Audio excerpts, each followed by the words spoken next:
minutes with me and lending me your ears and your mind.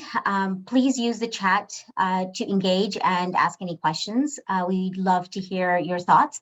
And for those of you who did fill out the survey, thank you so much. I really do appreciate that. It does help formulate these power talks as well. So today we are going to talk about going from self-paralysis to changing your behavior. And this is a continuation from the first talk. And if you missed the first talk, I believe that it is on YouTube, and we can share that link in the chat as well. So let's go back a little bit in time and talk about Stoics and Stoicism. So Stoicism is a philosophy that began in ancient Greece and still has followers today. In fact, it is a huge following. It is a way of life that has moral excellence as its ultimate goal. Jeff Valdiva said it really beautifully. Stoics might have the same desires as we do, but they won't set goals in the same way we typically do. So instead of focusing on outcomes, Stoics would focus their attention on behavior. So the founder of Patagonia actually said, there's no difference between a pessimist who says, oh, it's hopeless, so don't bother doing anything, and an optimist who says, don't bother doing anything, it's going to turn out fine anyway. So either way, nothing happens. So what are we talking about today? You got it, goals. But we're going to do the opposite. We're not going to set goals. So through my own frustrations of setting goals and consistently being disappointed of hollow promises to myself has led me to creating my own playbook. My playbook is a kaleidoscope of a person that I have been following for the last 11 years, Tim Ferriss, combined with my own experiences, trials, and errors. So, based on the Stoicism, Tim Ferriss developed a 3-page fear-setting exercise, not goal setting, but fear setting. Stay with me. I promise you, you'll get something out of this. And it all starts by asking the right questions. So here's what he did. He put up 3 columns. In the first column is define. Second is prevent. Third is repair. So in the define section, you're going to talk about the worst case scenarios. What is the nightmare? What is the absolute worst that could happen if you did what you're considering? What are the doubts? What are the fears? All the what ifs. And it's the big changes that you want to talk about. So list them out. It could be 5, it could be 3, it could be 10, whatever it is. And then I want you to envision them in detail. What it would be the end of your business. How would this affect your business? Would it be permanent impact, if any? And then put a scale next to it. Is this detrimental? Is it a 10? Is it a 5? Is it a 1? Are these things really permanent? Question yourself. How likely do you think it is that they would actually happen? So these are powerful questions to ask when you're coming up with the worst case scenarios. Then in the section of prevent, how can I prevent this from happening? Or how can I minimize it for each worst case scenario? Then in the third column, it's repair. How can I recover? What are the steps? How much is the damage? How could you get things back under control? Here's a powerful question. Have less intelligent people done this before and pulled it off? And I thought that was quite powerful. What are the outcomes or benefits? Are they temporary, permanent? What are the probable scenarios? These are the questions that you can ask. So you've gone through the worst case scenarios and you've actually thought it through. So as an example, let's say you're thinking about hiring an executive assistant. That would be a start. Or it could be something else. It could be referrals. Is it do I expand my business? Do I go after a different target market? These are all things that you can consider and put down the worst case scenario. Now, the second thing he did, and this one really got me. What might be the benefits of an attempt or partial success? This question really got me because I never really stopped to think what it meant to me. If I started seeing success, how does that impact my business? How does that impact my future decisions? And it really, really opened my mind. And I started to write paragraphs upon paragraphs of what that meant to me. It was almost as if it was a mind shift to say it's okay to be successful, as ridiculous as that may sound. The third page is also pretty impactful. It's the cost of inaction. And so you can review this quarterly, annually, 3 years, 5 years. I personally do it quarterly because I find that you have enough time to implement something, go back and review it, and make the necessary corrections, especially if you are starting off in a business or you're shifting your focus in the business. So the cost of inaction, what are you putting off? And this is another powerful statement that he said. Usually what we most fear doing is what we need to do the most. So is it that phone call? Is it that product that you don't understand? Or, it is the fear of unknown, the outcomes that prevents us from doing what we need to do.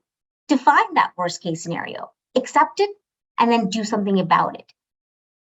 So is it costing you financially? Is it costing you emotionally? Is it costing you physically? You can apply this to business. You can apply this to your personal life. So if you don't pursue these things, where will you be in 1 year? Where will you be in 5 years, 10 years? How long will you allow circumstances dictate your actions? So there's something that my husband and I do. We do a 10-year review. So it's a telescope that you look down 10 years and then know with 100% certainty that it is a path of disappointment and regret. And if you define risk as the likelihood of an irreversible negative outcome, inaction is the greatest risk of all.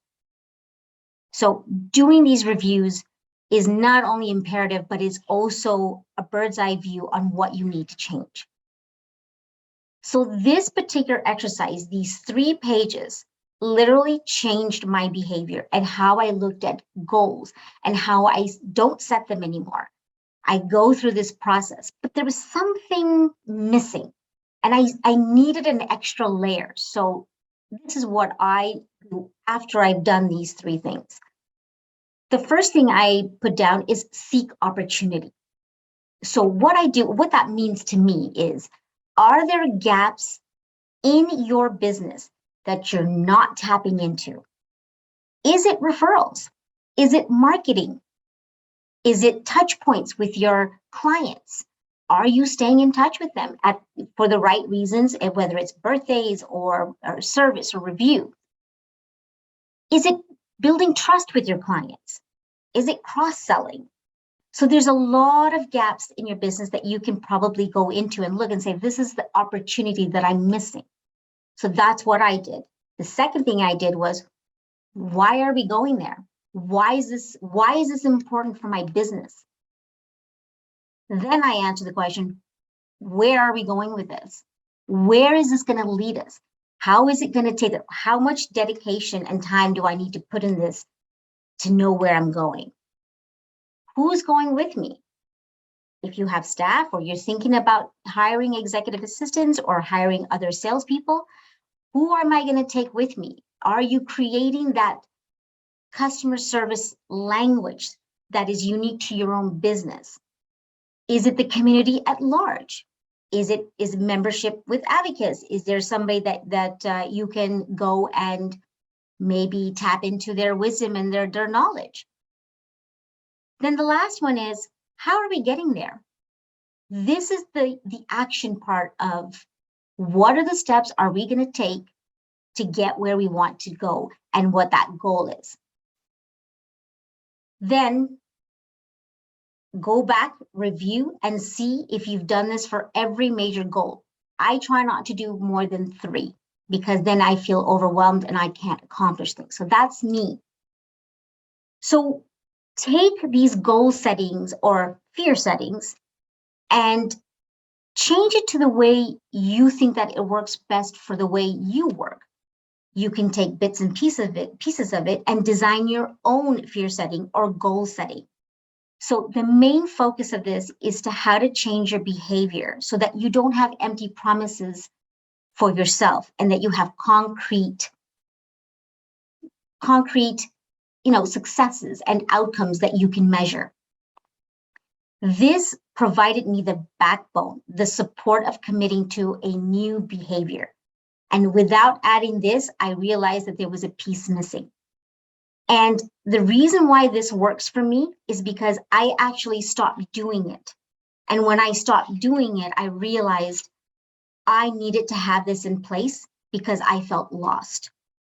So when I went back to implementing it and doing my quarterly reviews and spending that time, putting it in my calendar to know that I need to do this, started to see myself getting back on track and seeing successes down the road. The very last piece that I'd like to talk about that I added recently is called the state of me.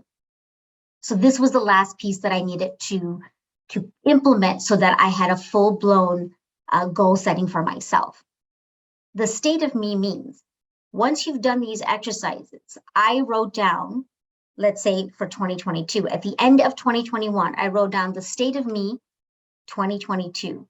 And what I did was I wrote out exactly what I wanted to happen as if it already happened.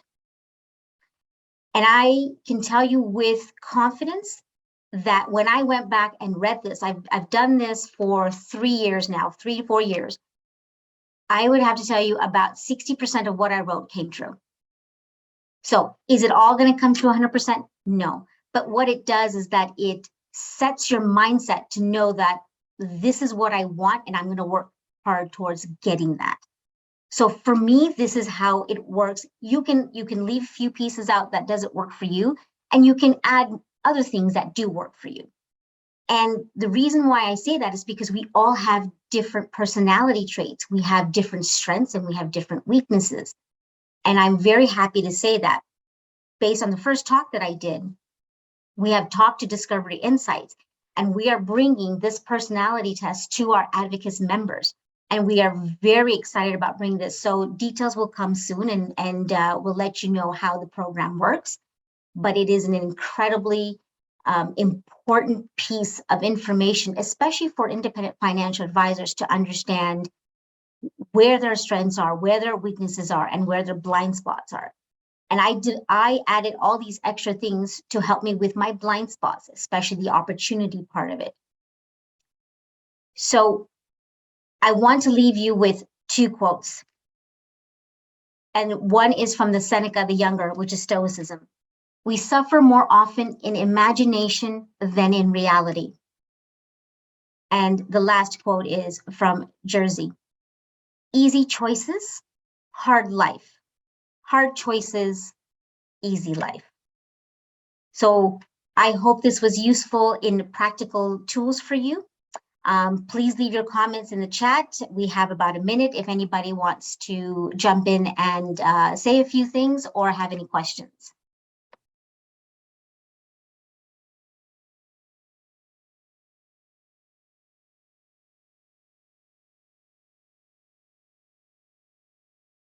Awesome. It looks like everybody has enough information to start some really good tools. I did put a link in there for the video for Tim Ferriss's setting info. It gives you a different perspective. And then also the last week's Power Talk as well. I wish you a very, very great day and the week ahead. See you next Thursday.